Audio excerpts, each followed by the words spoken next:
Okay, so this was just at about 2 degrees. I opened it up, so it's much hotter. They said last night this was 40. Okay, can confirm that we're running upstairs. Sight glass is clear. Headmaster control is still intact.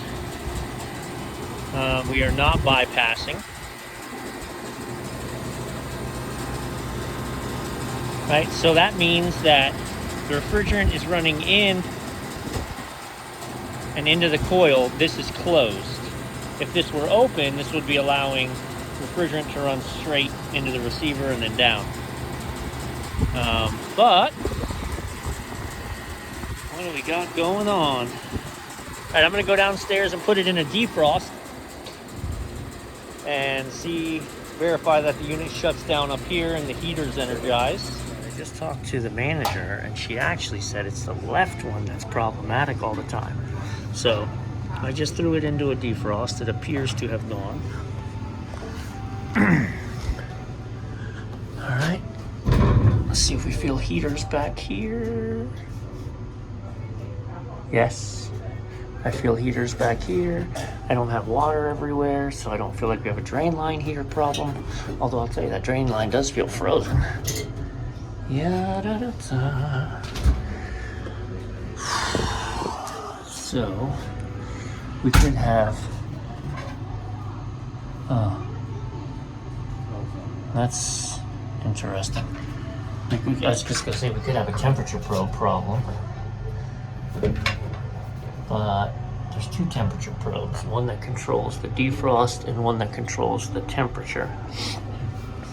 And there is a way to get into this and actually take a look at what they say they are.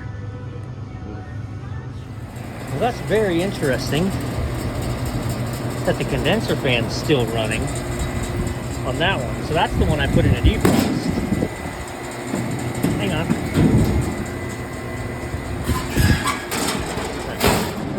This unit's in the defrost. Don't panic when you see this high pressure cut out. No, oh my gosh! No, wait, it's over here. And I suppose this could be wired in a way that it shouldn't be, where the fan stays on even when that's rub out waiting right there. So that the fan is on, even though the condensing unit should be off, the compressor should be off, and it is. We just don't need that fan racking up eternal run hours for nothing. So we got a little red flag running in. Now she's pulled in. Stand by.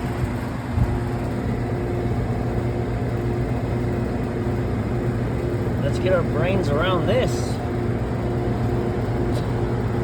The controller downstairs.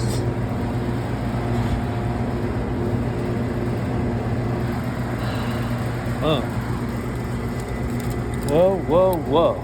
Alright, the controller downstairs is in a defrost. So that closed the solenoid,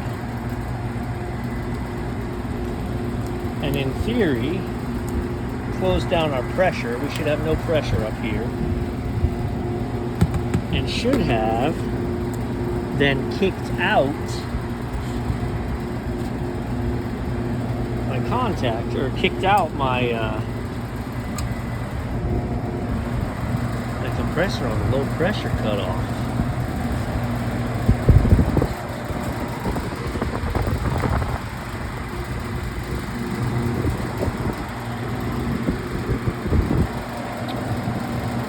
Brain hurts right now.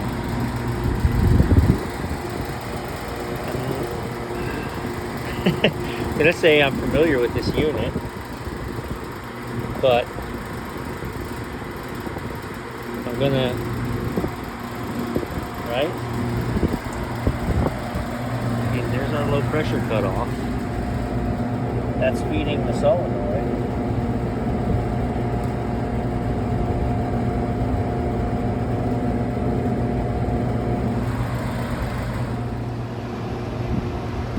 Okay. So we have 65 PSI on the unit right now, which is why we're not off on low pressure, because we're not off on low pressure. So many questions, because 210 in, 210 out. Ooh, did you hear that?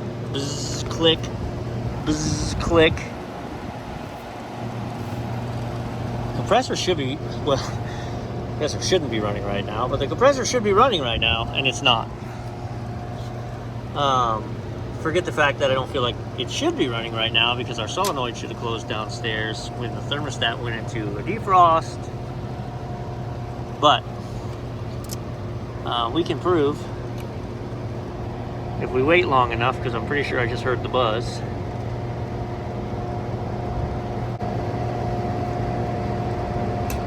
There it goes. 48 amps, couldn't start. What's our LRA? 59. So LRA is 59 amps. So let's hope we have a bad capacitor and potential relay.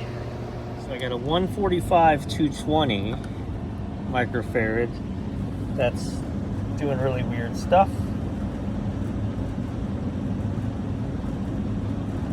I'm consistently on it, so that's going to be a problem.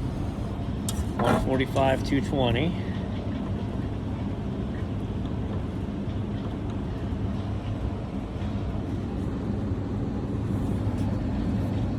Now it says disk.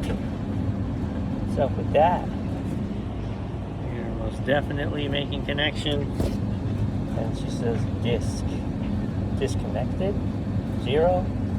No bueno. I kept saying a 145 220, but I don't want to be confusing.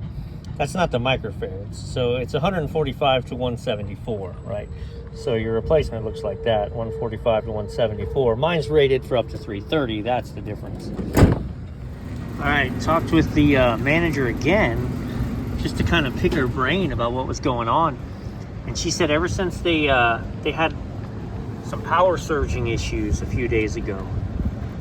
Ever since that, she said that she doesn't feel like the freezer's been consistently temping, which would make sense if we zapped the capacitor.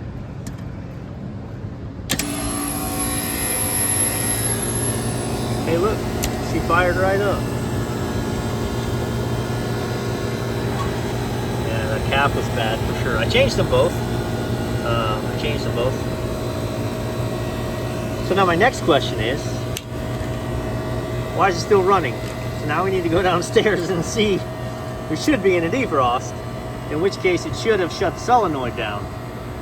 Like, do we have death by a bunch of cuts? Did the power surge also mess up the relays of the controller? And now we're holding our solenoid open all the time? Stand by. We're not in a defrost anymore.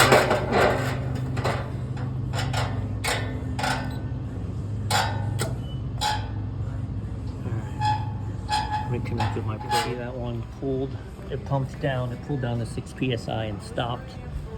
So now I just threw that one in a defrost. Let's make sure it's also stopping.